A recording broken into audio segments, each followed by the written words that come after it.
بسم اللہ الرحمن الرحیم۔ السلام علیکم۔ روزانہ واقعات سننے کے لیے اس چینل کو سبسکرائب کریں۔ رسول اللہ صلی اللہ علیہ وسلم نے نماز ختم کی اور ممبر پر تشریف لائے۔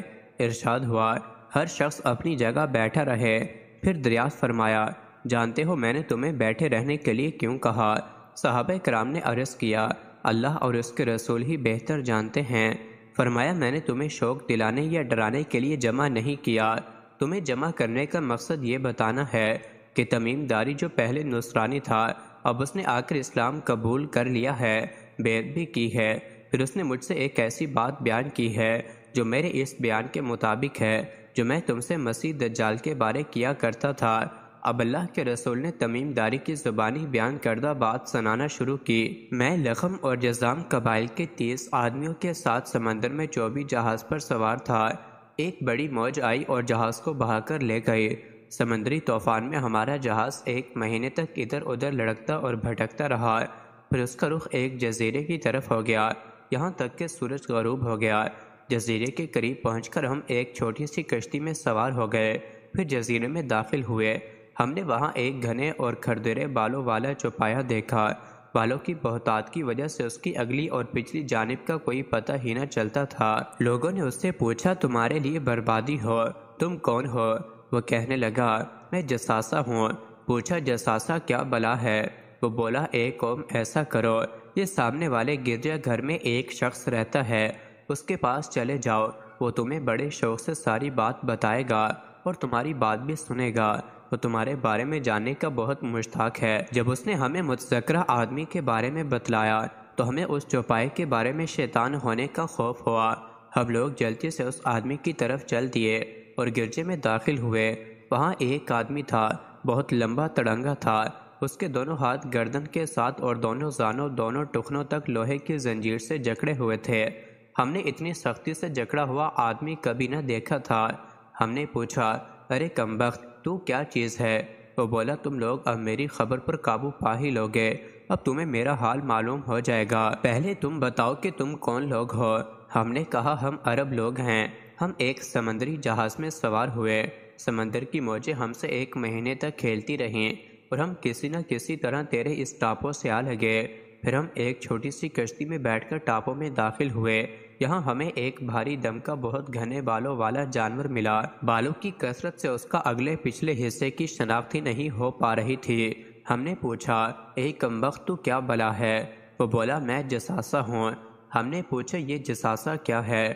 اس نے جواب دیا، تم لوگ اس آدمی کے پاس چلے جاؤ جو گرجے کے اندر ہے، وہ تمہاری خبر کا بے حد مشتاق ہے۔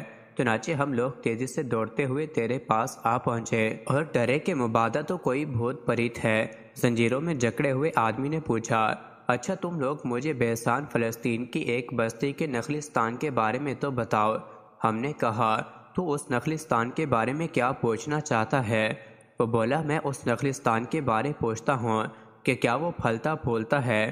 ہم نے کہا، ہاں پھلتا پھولتا ہے۔ اس نے کہا، اب عنقریب وہ نہیں پھلے پھولے گا۔ پھر اس نے کہا، مجھے طبرستان کے سمندر، یہ سمندر فلسطین میں ہے جو فلسطین اور اردن کے درمیان حد فاصل ہے، کے بارے میں بتاؤ۔ ہم نے کہا، اس کے بارے میں تو کیا پوچھنا چاہتا ہے؟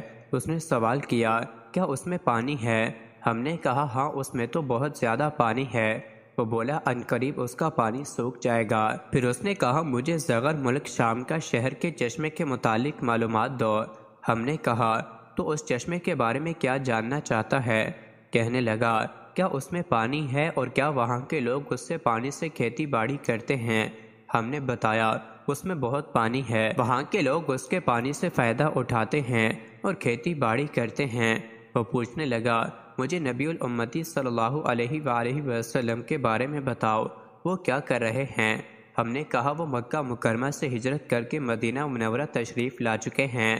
اس نے دریافت کیا، کیا ان سے عربوں نے لڑائی کی ہے؟ ہم نے کہا، ہاں۔ پوچھا، اس کا نتیجہ کیا نکلا؟ ہم نے کہا، انہوں نے قرب و جوار کے عربوں پر قبضہ پا لیا ہے اور عربوں نے ان کی اطاعت قبول کر لی ہے۔ کہنے لگا، کیا ایسا ہو گیا ہے؟ ہم نے کہا، ہاں۔ وہ کہنے لگا، یہ عربوں کے حق میں بہت اچھا ہے کہ اس کی اطاعت کریں۔ لو اب میں تمہیں اپنے بارے میں بتاتا ہوں، میں مسیح دجال ہوں، اب وقت آیا ہی چاہتا ہے کہ مجھے یہاں سے نکلنے کی اجازت مل جائے۔ جب میں نکلوں گا تو ساری دنیا میں گھوموں گا، تمام چھوٹی بڑی بستیوں کا 40 دنوں میں دورہ کر لوں گا۔ ہاں، میں مکہ مکرمہ اور مدینہ منورہ میں نہیں ہو پاؤں گا، کیونکہ ان دونوں شہروں میں میرے لیے داخل ہونا حرام ہے۔ جب بھی میں ان دونوں شہروں یا ان میں سے کسی ایک شہر میں داخل ہونے کی کوشش کروں گا، ایک فرشتہ ننگی تلوار سونتے ہوئے میرا استقبال کرے گا اور مجھے شہر میں داخل ہونے سے روک دے گا۔ ان شہروں کے ہر راستے پر فرشتے ہیں جو ان کی حفاظت کرتے ہیں۔ اس حدیث کی روایت فاطمہ بنت قیس ہے، جو ضحاک بن قیس کی بہن ہیں۔ وہ کہتی ہیں کہ اس موقع پر اللہ کے رسول صلی اللہ علیہ وسلم اپنے ممبر پر کھڑے تھے۔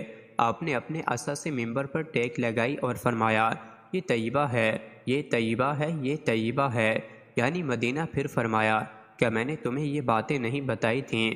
لوگوں نے جواب دیا، بے شک بتائی تھیں۔ ارشاد ہوا، جب مجھ سے تمیم داری نے یہ اوپر والی باتیں بیان کیں تو یہ وہی باتیں تھیں جن کا میں تم سے ذکر کر چکا ہوں اور مکہ اور مدینہ کے بارے میں بتا چکا ہوں۔ آگاہ رہو، دجال بحر شام، بحیرہ روم یا بحرین من بحر عرب میں نہیں، بلکہ وہ مشرق بحر ہند کی جانب سے آئے گا۔ پھر آپ نے مشرق کی طرف اشارہ فرمایا، اے انسان، تم اپنے پروردگار کی کون کون سی نعمتوں کو جھٹلاؤ گے؟ مزید ایسی ہی ویڈیوز کے لیے چینل کو ضرور سبسکرائب کریں۔